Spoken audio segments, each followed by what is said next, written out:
So this is how you can fix Instagram followers flagged for review. If we go ahead and open up Instagram and then go to our messages, you might see a section where there are followers that are flagged for review.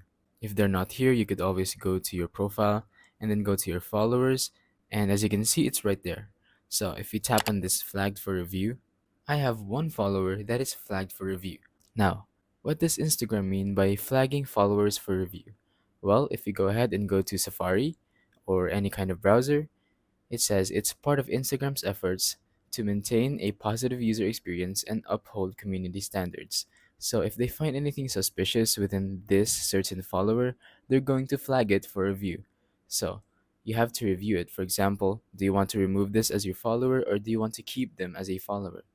If you want to keep them, tap on the three dots and then tap on not spam or irrelevant. But if you want to remove them, simply tap on remove. Now, what is the purpose of this? Well, basically, when they see suspicious activity, and basically if they find anything wrong with the account. For example, it was just made, or the account has done other things, they're going to flag it. And yeah, that's pretty much it. Thank you for watching.